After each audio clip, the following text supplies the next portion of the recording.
नमस्कार प्रिय दर्शकों, हाजिर हूं मैं लेकर कार्यक्रम ज्योतिष जिज्ञासा। एक ऐसा कार्यक्रम जहां मैं आपकी जन्म कुंडली से संबंधित प्रश्नों का जवाब देता हूं, शांति करता हूं जिज्ञासाओं की जो निरंतर आपके मन में उत्पन्न हो रहे हों। तो चलिए बिना विलंब किए ये कार्यक्रम प्रारंभ करते हैं।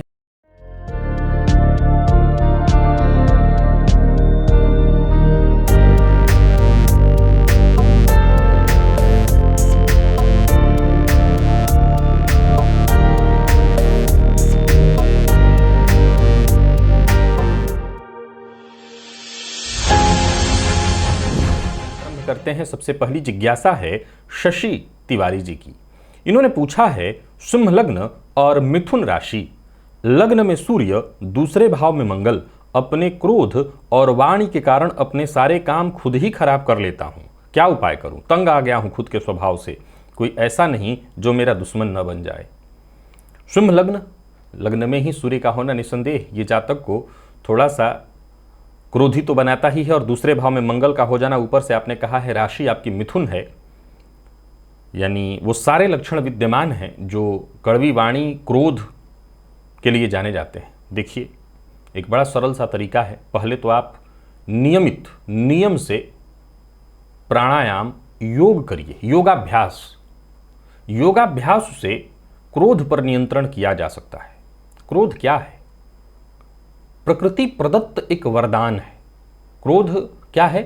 प्रकृति प्रदत्त वरदान। असल में क्रोध प्रकृति प्रदत्त वरदान नहीं है, वरदान है ऊर्जा। क्रोध में भी ऊर्जा ही क्षय होती है।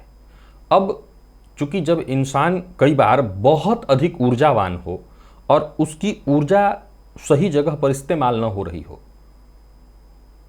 तो कई बार बेमतलब की ऊर्जा का वो उत्सर्जन शुरू कर देता है। क्रोध भी उसी में से एक है। क्रोध कोई बुरी चीज नहीं है, पर सही जगह पर हो, या यूं समझ लीजिए कि क्रोध का मतलब उस ऊर्जा का सही इस्तेमाल नहीं हुआ तो वो गलत तरीके से बाहर निकल रहा है। प्राणायाम करने से, योगाभ्यास करने से हम अपनी ऊर्जा को सही दिशा में लगाना सीख लेते हैं, या यूं कहिए कि हम अपनी ऊर्जा पर नियंत्रण करना सीख जाते हैं। तो सबसे पहला काम आपको यही करना है। एक दूसरा, सूर्योदय के बाद तक जो लोग सोते हैं उनको भी बहुत ज़्यादा क्रोध आता है, तो सूर्योदय के बाद तक सोने से बचिए। अब कई लोग ये कहेंगे कि मान लीजिए कि हम सो ही रहे हैं रात में 1 से 2 बजे, और सुबह सुबह उठेंगे तो हम तो और चिड़चिड़े हो जाएंगे।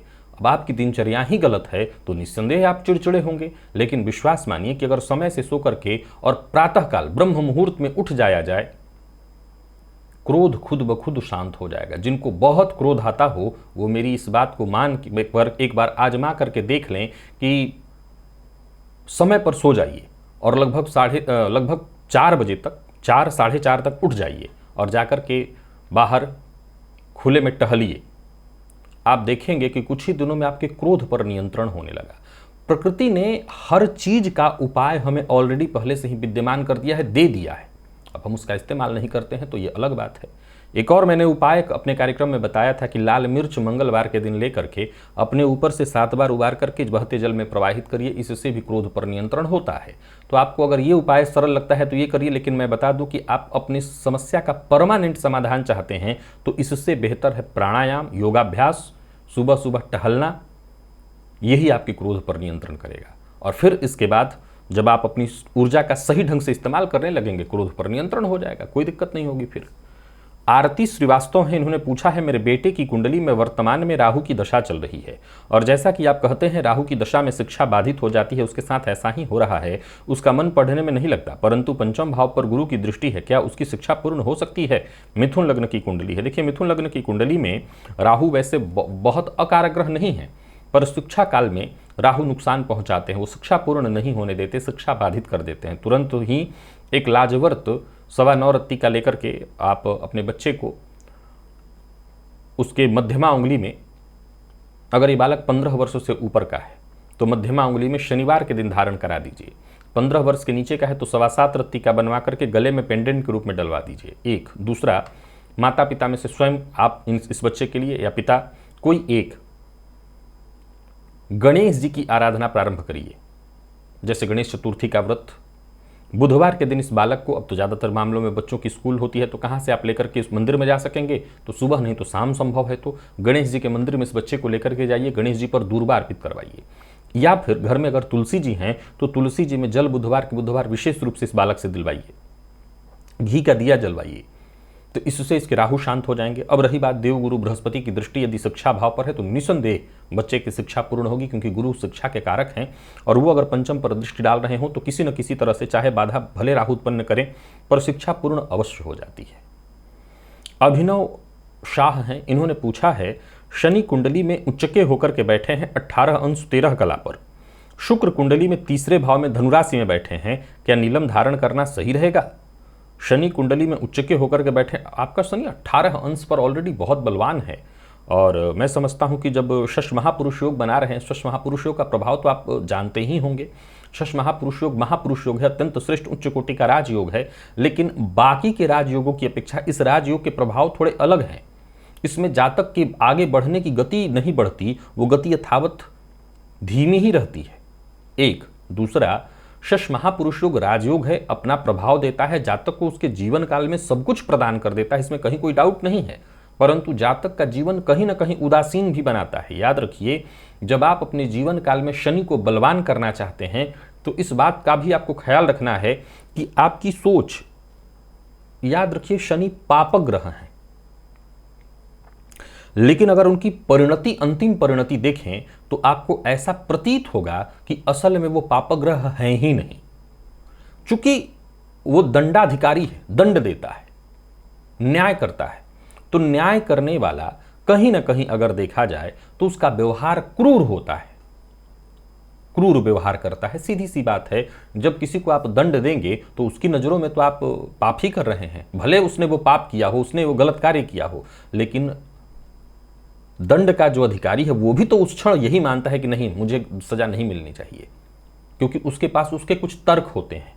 याद रखिए कि हर बुरा करने वाला व्यक्ति अपने बुराई के साथ एक तर्क भी रखता है कि मैं इस कारण से ये काम किया हूं, तो उसके लिए प्रतीति के रूप में शनि पापग्रह ही है। लेकिन असल में देखें तो शनि पापग्रह नहीं हो, पापग्रह होते हुए भी पापग्रह है नहीं मूलतः, क्योंकि उसकी अंतिम परिणति, क्योंकि मैंने इस पर कई सारे वीडियोस में सूत्र बताए हुए हैं कि मंगल और शनि में यदि हम तुलनात्मक अध्ययन करें तो मंगल क्रूर ग्रह कहा गया है, पापग्रह कम माना गया है शनि की अपेक्षा, शनि ज्यादा पापग्रह है, लेकिन अंतिम परिणति में मंगल कहीं ज्यादा नुकसान पहुंचाता है शनि की अपेक्षा। शनि तो बल्कि बिल्कुल व्यक्ति को संघर्ष करा करके अंतिम रूप से आध्यात्मिक बनाते हैं। तो अगर आपकी कुंडली में, किसी भी कुंडली में शनि बली है तो नीलम पहन सकते हैं, लेकिन कई बार लोग ये सोचते हैं कि शनि जो है भौतिक सुखों को दिलाने वाले ग्रह हैं या भौतिक सुखों में वृद्धि करेंगे, शनि को पहन करके लोग राजा बन जाएंगे। बन जाएंगे, बिल्कुल बन जाएंगे राजा। कैसे राजा? धन वाले, भौतिक सुख वाले नहीं।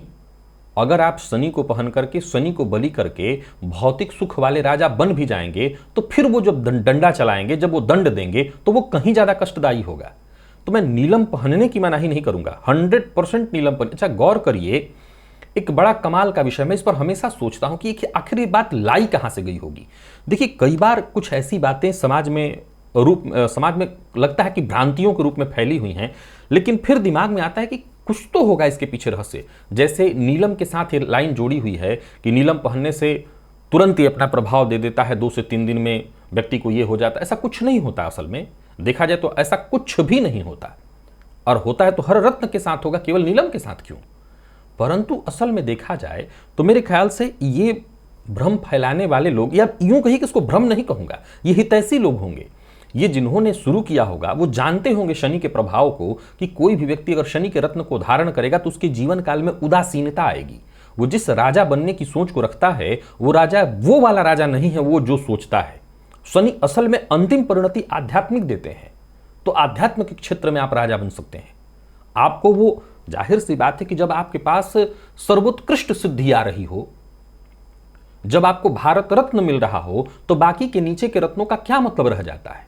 तो सीधी सी बात है कि शनि जब दे रहे होते हैं तो कुछ बहुत बड़ा कराने वाले होते हैं। अब उस बड़ा कराने की राह में आपको, अगर सामान्य शब्दों में कहूं तो भौतिक सुख दिखने लगता है, लेकिन असल में शनि भौतिक सुख तो वैसे भी नहीं दे सकते हैं, क्योंकि भौतिक सुख के दाता वो तो शुक्र है, वो शनि का काम ही नहीं है।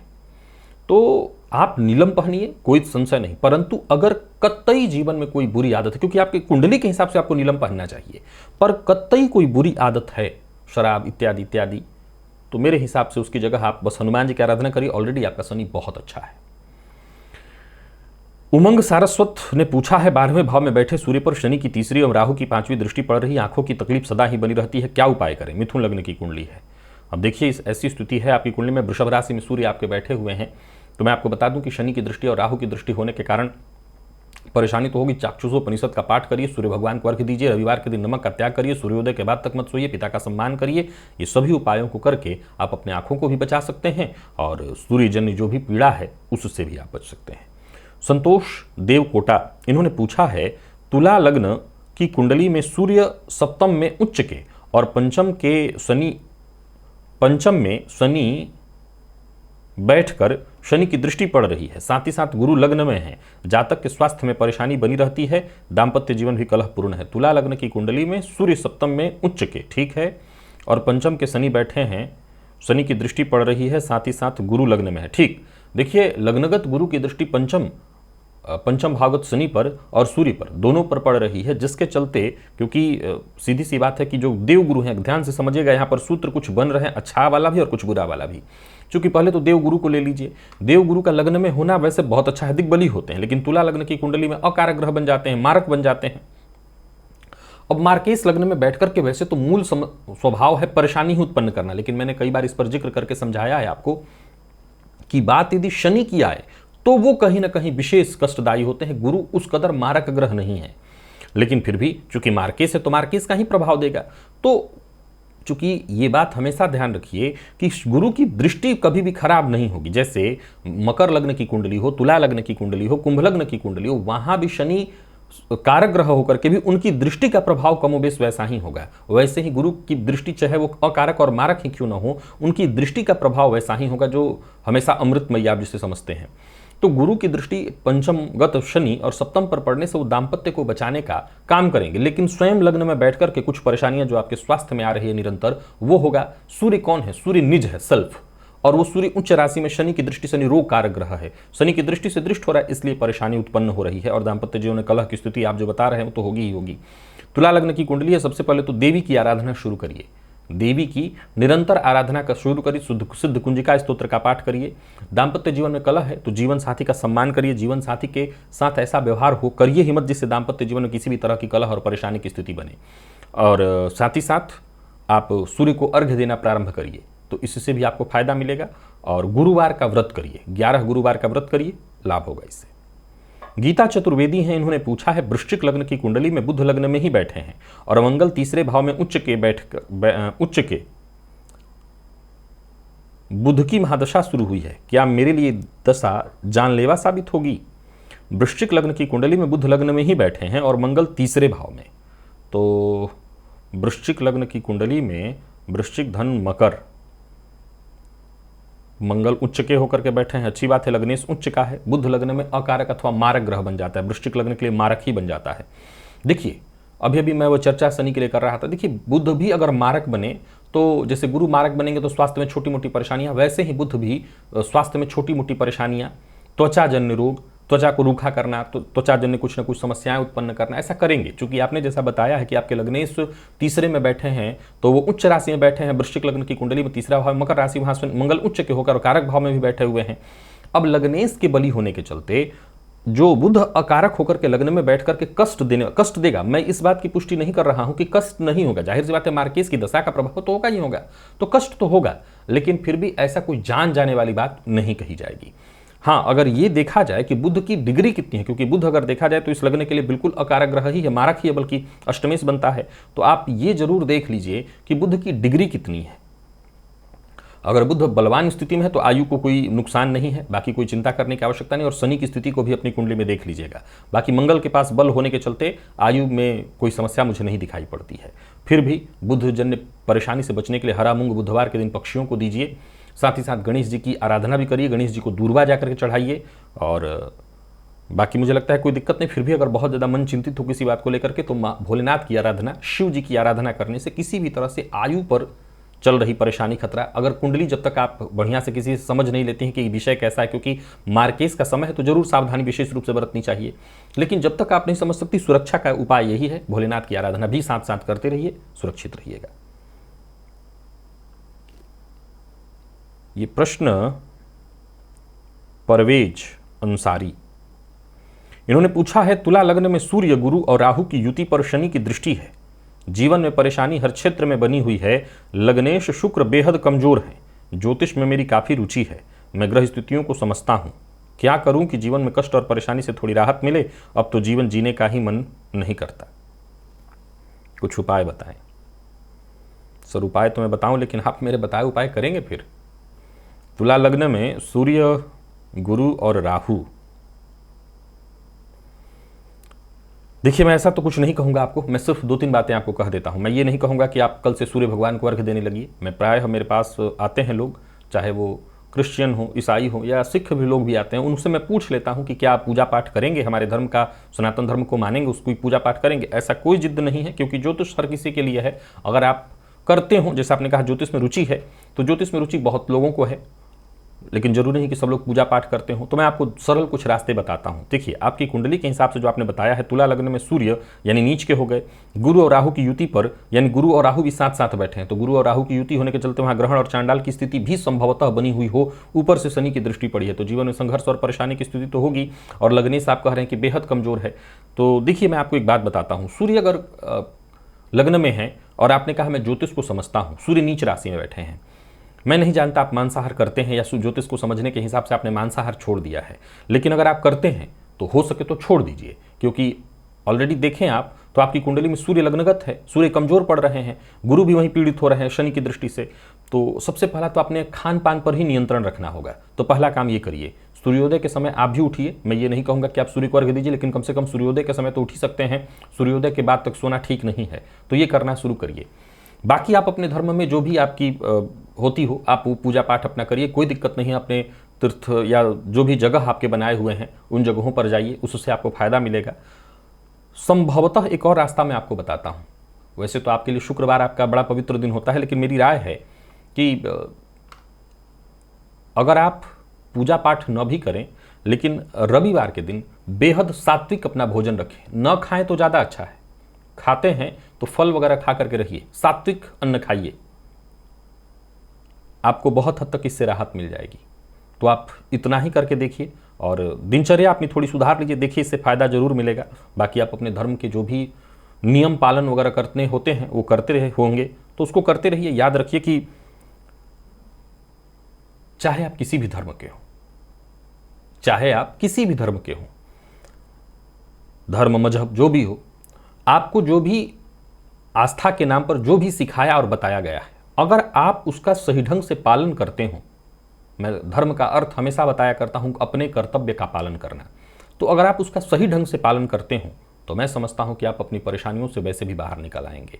अगर आप ज्योतिष समझते हैं तो आपने अपनी ग्रह स्थितियों को समझा है, यहाँ संघर्ष की स्थिति है, उससे पूर्णतः पिंड तो नहीं छूटेगा, लेकिन फिर भी अगर आप अपनी दिनचर्या में कुछ बदलाव कर दें, खान पान पर थोड़ा नियंत्रण कर दें, चीज़ें ठीक हो जाएंगी। और अगर आपने पहले से ही कंट्रोल कर रखा है तो घबराने की बात नहीं, अगर नियमित किया जाए तो चीज़ें ठीक हो जाएंगी। नितेश मौर्य, इन्होंने पूछा है, कर्क लग्न की कुंडली में लग्नेश चंद्रमा और अष्टमेश शनि अष्टम में ही बैठे हैं, मानसिक अशांति बनी रहती है, किसी कार्य में मन नहीं लगता, क्या जीवन में संघर्ष कभी कम होगा? कर्क लग्न की कुंडली में लग्नेश चंद्रमा और अष्टमेश शनि अष्टम में ही बैठे हैं, मानसिक अशांति बनी रहती है, किसी कार्य में मन नहीं लगता, क्या जीवन। देखिए लग्नेश और अष्टमेश का जाकर के संबंध अष्टम में होना, ऊपर से शनि कुंडली के अष्टम में आयु बढ़ा देते हैं, लेकिन संघर्ष कभी खत्म नहीं होने देते। मैं रोज ही बताता हूं अपने कार्यक्रमों में। तो आपके इस प्रश्न का जवाब तो यही है कि नहीं, संघर्ष खत्म होता तो मुझे दिखाई नहीं पड़ता।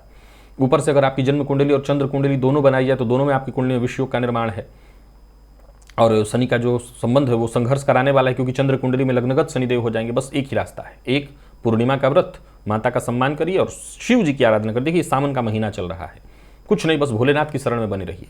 ऊपर से पुरुषोत्तम मास अत्यंत श्रेष्ठ, भोलेनाथ की आराधना करते रहिए जितना हो सके अधिक से अधिक। एकमात्र सबसे सरल जो उपाय है वो है भोलेनाथ की आराधना। भोलेनाथ की आराधना से किसी भी तरह से कुंडली में चंद्रमा यदि पीड़ित हो रहे हों, शनिजन्य पीड़ा बहुत बढ़ चढ़ करके मिल रही हो, शांति मिल जाती है। तो आप बस यही करिए। ये विवेक अग्निहोत्री हैं, पूछा है मेरी कुंडली धनुलग्न की है, राहु लग्न में ही बैठे हैं और राहु की दशा चल रही है, राशि मेरी वृश्चिक है, कार्य क्षेत्र में लगातार संघर्ष की स्थिति बनी है, रोज ऐसा लगता है कि अब नौकरी गई कि तब गई, क्या कोई उपाय है जिससे शांति मिले? क्यों नहीं है, हनुमान जी की शरण में आइए। अभी अभी आपको शनि की ढैया भी चल रही, वृश्चिक राशि होने के चलते, तो राहु की दशा और शनि की ढैया, आप एक काम करिए, हनुमान जी की शरण में आ जाइए, आपकी सारी समस्याएं दूर हो जाएंगी।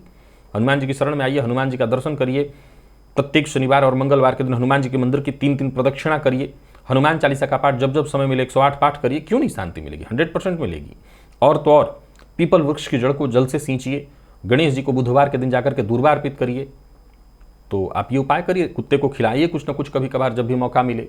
एक लाजवर्त 9.25 रत्ती का लेकर के चांदी की अंगूठी में मध्यमा उंगली में डाल लीजिए। प्रायः ये देखा जाए तो लाजवर्त जो है, मैं कभी भी ग्रह स्थितियों को देख करके नहीं, ऐसे भी बोल देता हूँ। उसके पीछे रीजन यही है कि शनि राहु केतु प्रीत्यर्थ है, प्रीति के लिए, उसको शांति करने के लिए, न कि उसके में बल देने के लिए रत्न काम करता है। तो आप लेकर के धारण कर लीजिएगा, बड़ा सरल सा रत्न है, सस्ता सा काम करता है ये, तो लेकर के आप पहन लीजिए, मुझे लगता है आपको राहत मिल जाएगी। बाकी चिंता करने की आवश्यकता नहीं। और अब गई कि तब गई, देखिए एक बात आपको बता दूं, पहले तो ये जान लीजिए कि राहु जो है, आपने कहा है कि धनुलग्न की कुंडली में राहु लग्न में ही बैठे हैं। धनुलग्न राशि में कोई ग्रह खराब फल नहीं देता, ऊपर से राहु लग्न में बैठे हैं, और राहु का अपना स्वभाव है उतार चढ़ाव की स्थिति देना, वो दे रहे होंगे। इस शनि की जो ढैया लगी है, इसके चलते विशेष परेशानी बढ़ गई है। हमेशा याद रखिए कि जब भी कोई घटना घटित होती है, उसमें एक नहीं कई कारण बनते हैं, तभी जाके घटना घटित होती है। तो ऑलरेडी परेशानी थी, ऊपर से शनि की ढैया लगी, वो परेशानियों को बढ़ा दी। तो हनुमान जी की आराधना करेंगे तो शनि की ढैया शांत होगी, और शनि की ढैया शांत होगी तो ये परेशानी भी आपकी कम हो जाएगी।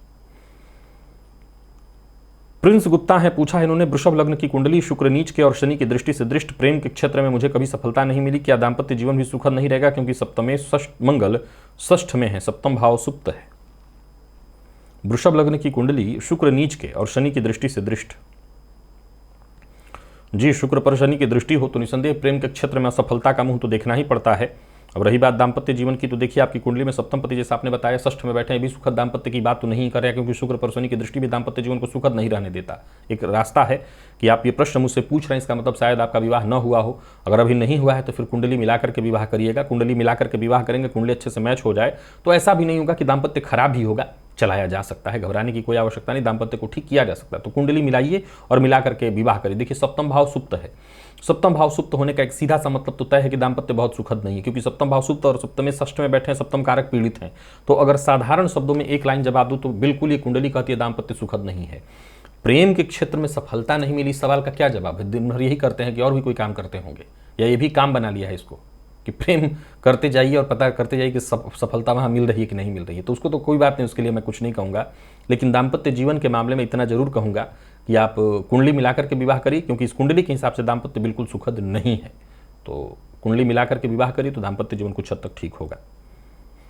निशांत अग्रवाल है, इन्होंने पूछा है, कुंडली के अष्टम में मीन राशि में शनि और चंद्रमा की युति, सिंह लग्न की कुंडली हुई और गुरु नीच के हैं, षष्ठ में, सूर्य लग्न में स्वराशि के हैं, तो ये गुरु और शनि से विपरीत राजयोग का निर्माण हुआ, फिर भी जीवन में संघर्ष बना ही रहता है। वर्तमान में शुक्र की दशा है जो नीच के हैं, क्या उपाय करूं? देखिए सबसे पहले तो आपने खुद ही बता दिया, सिंह लग्न की कुंडली में शुक्र का नीच का होना और उन्हीं की दशा कतई ठीक नहीं मानी जाएगी। वैसे शुक्र की ही दशा ठीक ना हो, बट शुक्र की दशा ठीक भी हो तो पहले तो नीच के हुए। एक दूसरा आपने जैसा कहा कि मीन राशि में चंद्रमा और शनि की युति, तो मीन राशि में चंद्रमा और शनि की युति यानी कुंडली के अष्टम में, तो अष्टम में शनि का होना ये भी ऑलरेडी संघर्ष की स्थिति को उत्पन्न कराएगा।